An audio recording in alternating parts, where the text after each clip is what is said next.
the main learning in the lecture was, if you find more than 2 zeros and you can't decide which one you have to select, then you can go arbitrarily.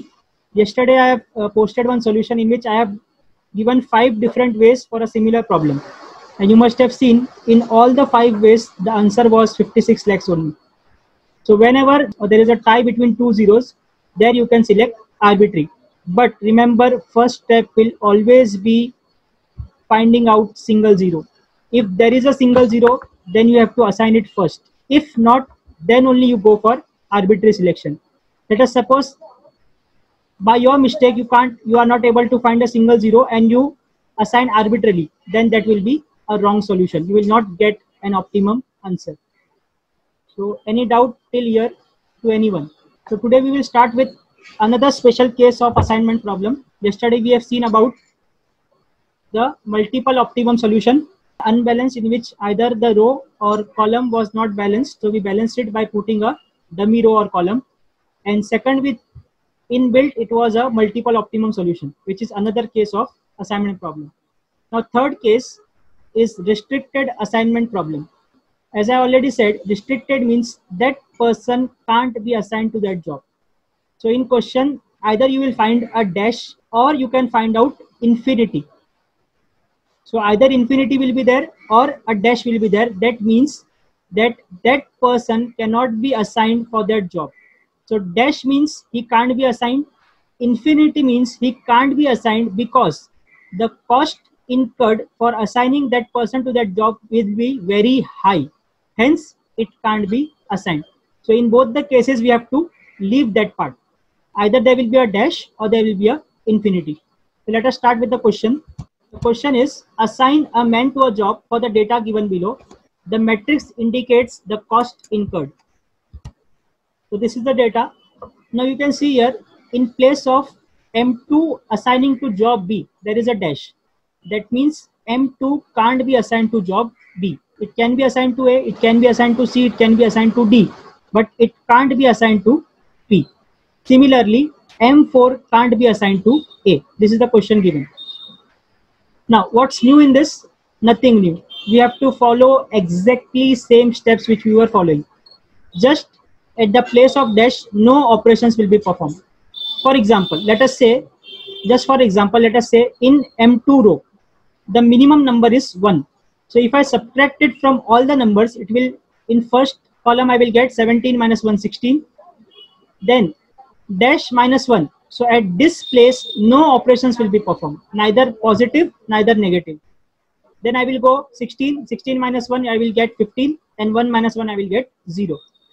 The crux of this is, don't do any operation at the dash part. Wherever there is a dash or an infinity, we don't have to perform any operation at that place. Sir, what does the dash mean? Dash means that person can't be assigned to that job. For example, let us say, I am a typist. I know the language of English, Hindi, Marathi. I can type English, Hindi, Marathi very well. But let us say there is some job in which I have to type Urdu. So if I don't know Urdu, I can't be assigned to that job. That means I will be putting a dash. That means Urdu job can't be assigned to me. That is the meaning of dash. So means no operation would be performed on that. No operation will be performed on dash or infinity sign. There are two ways of restricting the variable or the jobs. One is dash, other one you will find out infinity. Both means the same. So I will proceed my PPT, and I have given you rights to annotate on my screen. So you can use the annotations and explain step by step. So first we have to see the smallest number in the row, every row. So in first column there is first step is smallest checking. Number is 2. First step is checking. Yes. Number of rows should be equal to number of columns. Yes. Jobs is equal to number of columns. Yeah. And then if it is equal, then we have to proceed further for checking the smallest number in the row. Very so good. In first row there is the smallest number is 2, and next row is 1, and next row is 3, and then it is 7. Yes. So then we have to subtract the smallest number from the numbers in the same rows. And after doing that step, we have to see the smallest number in each column, like we did for the row. So the smallest number will be, for first column will be 3, next column will also be 3, and the remaining 2 columns will be 0. We have to cover all, then we have to cover all the zeros with minimum number of vertical and horizontal lines. By doing so, if we get number of horizontal and vertical lines equal to number of rows and columns, then we can do our assigning. In your case, do you got so number of lines equal to number of rows? We will see the, yes sir. Okay, so in first iteration number only you got lines is equal to number of rows, then we have, yes. Okay, proceed further. So then we will see in which row there is a single zero, then we will assign it first, and after seeing that, we have to cancel out all the zeros in that column and row. And after that, remaining zeros we have to assign. That is, after doing in M3, we will cancel out the 0 in that column, and next will be M4 to B, and M2 will be for D, and M1 will be for, and last we will calculate the total units. So yes, answer is 19. So most of you are correct. That answer for the question is 19 units is the minimum answer, where A will be assigned to M1, B will be assigned to M4, C to M3, and D to M2. So this completes the solution. Let us go to the next problem. Considering a problem of assigning 5 operators to 5 machines, the assignment costs are given in the following table.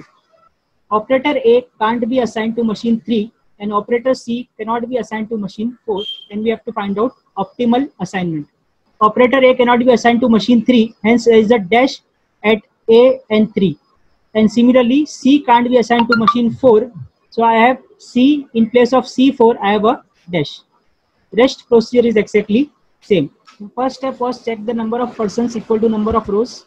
So yes, it was equal.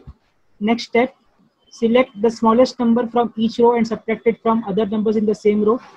So it will be, in first row it was 3, second row 3, third row 4, fourth row 3, and fifth row 2. After doing this calculation, I will get this matrix. Next step is to find out column minimum. So in column minimum, select the smallest number from each column and subtract it from other columns in the same column. So again, I will find out column minimum and I will get this matrix. This is the most important step. We have to cover the zeros by minimum number of horizontal and vertical lines. So if I do it like this, I am getting all zeros covered in 4 lines. So this is my correct option. But our number of lines are not equal to number of rows or columns. So we will have to add one more step, that means select the smallest number from the uncut elements and add it at the intersection points. So the minimum number from the uncut elements is 1. So I will subtract 1 from all the uncovered elements and add it at the intersection points. So after doing this, I will get this matrix, which is on the right side. Then next, again we will check whether the number of lines required to cover all the zeros are equal to row or column or not. So if I draw it like this, 1, 2, 3, 4. So in first iteration, we didn't got the correct answer, that is number of lines were not equal to number of rows or columns. So we perform the next step. Next step, again we have to continue with the same. We have to again find the minimum number from uncut elements.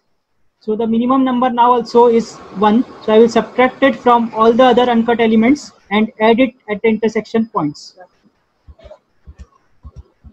So after doing this, again I will check whether my all zeros are covered with minimum number lines or not. So yes, now at this step, I will get all my zeros covered in minimum number of lines, that is 5. Hence I can say Now this step is complete, and now I can proceed towards the assignment part. In assignment part, again, what we check for a single zero available in a row or column. So if I go row wise, in first, second, third and fourth row, there are two zeros, so leave it. Fifth row also there is 2 0, leave it. Then we will go for column wise operation. Column wise, first column 3 zeros, second column 2 zeros, third column, yes, I am finding out 1 0, so I will assign it. As soon as I assign it, the other zeros in the same row or column will be cancelled out. Now again I will check for the next available. So I can see in fourth column there is only a single zero available. So I will assign it and then cross mark to all the other zeros and columns in the rows or columns. Everywhere I am finding out more than 2 zeros or more than 1 0. So now it comes the arbitrary part. So let us say I am finding out or assigning D to 1 as arbitrary. As soon as I assign this, the other zeros get cancelled, and now the remaining zeros will be assigned. So with this, I can say as all assignments are made, my solution is optimum.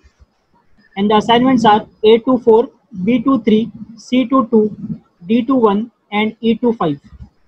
And total cost will be 20 units. So most of you have given the correct answer in the chat box. That answer will be 20 units. So with this we completed the solution. Now you must have observed that at D1 I have assigned it randomly.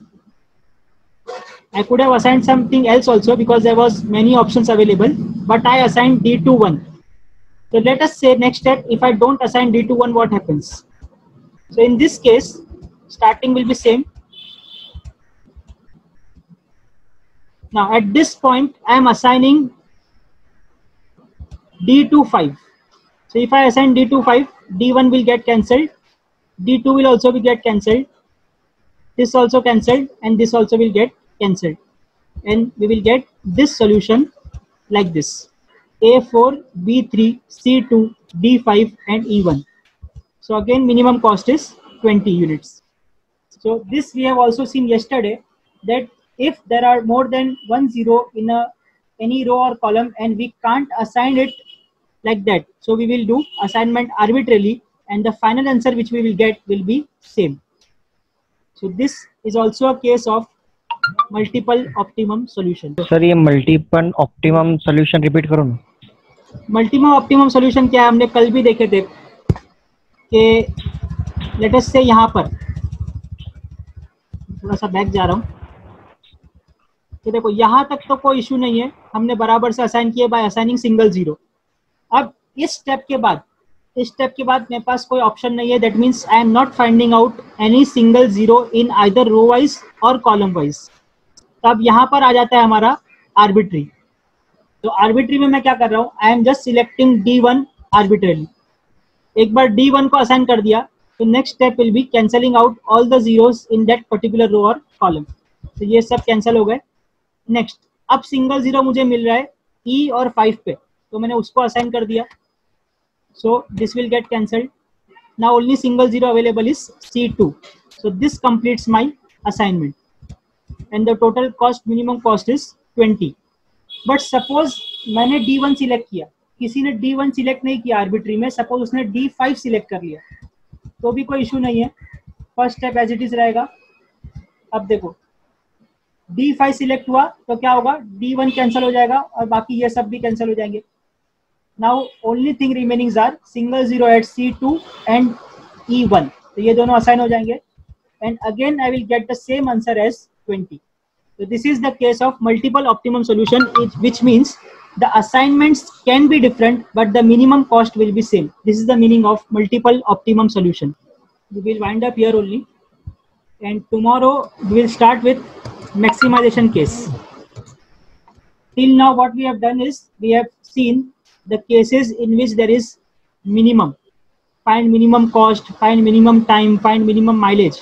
Now what should be done if there is a case of maximization? That means if you want to find out what is the maximum profit, what is the maximum sales, then in that case what should be the changes in the assignment problem? So this we will learn in the next class.